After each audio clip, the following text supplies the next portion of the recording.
Good day, everyone. Thanks for joining me on this channel, JTV Nigeria. Yes, let me quickly, bring you up to speed with, this comment from a former chief of staff to the late former president Muhammadu Buhari, talking about Professor Ibrahim Gambari.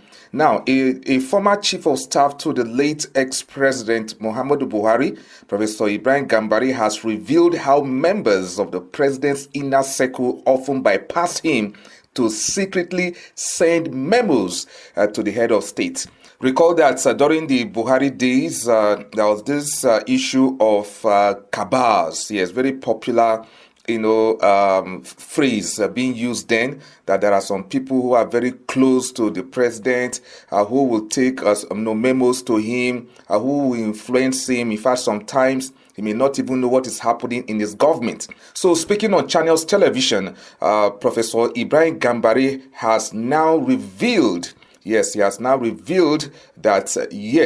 that there are some sort of cabals in Aso Rock at that time. Okay, so Gambari said although Buhari had instructed that all memos be routed through him, some appointees exploited the president's weak point to get their messages across informally. So let's hear that part that the former chief of staff to the late president Muhammadu Buhari, what he had to say concerning the issue of the cabals who bypass him. What's your own perspective? What's your experience about people influencing him outside of the former structures of government? No, that's a very good question, Laudu, and I will address it honestly. And I want to, and on record, that they say there's a cabal or a cabal. There was, but every government has cabal, is what they call them.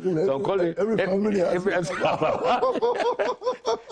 They call the kitchen cabinet. Yeah. So they may call them think tank. Obasanjo, in his previous, and even, especially he had a group of people, aboyadis of this world and others, and who, a small group of people is the nature of the office of president, that they must have some people in and out of government that they can let their hair down, talk to freely. So some have more powers than others, but every government, I'm making bold to say, has a cabal of one kind or another, whatever name is called. So there was. Now, I was in there in I was minister in 1984-85, but I wasn't privy to why he was removed by his colleagues as head of state. They put him there.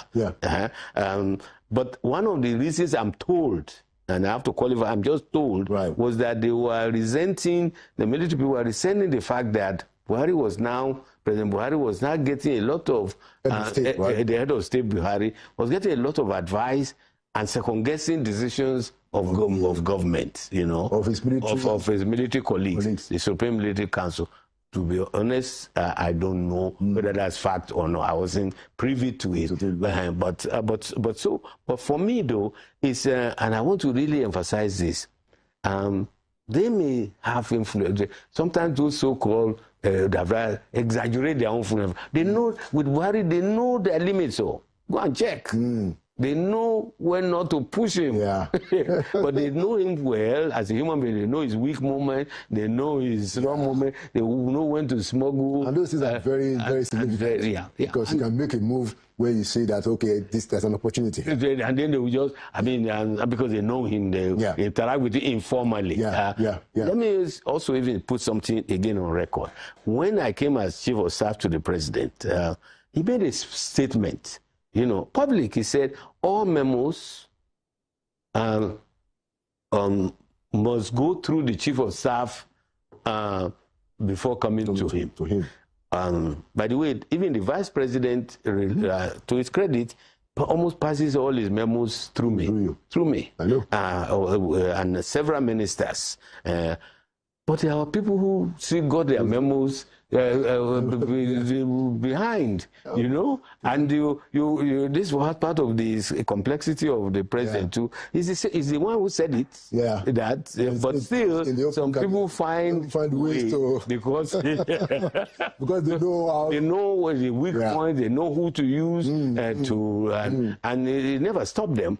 But the advantage I had is that whatever, if you get your memos through the web, when it comes back, I'm the one that he will have to convey this. And if I feel strongly about this, I'll go back to him and say, Mr. President, excuse me, this one.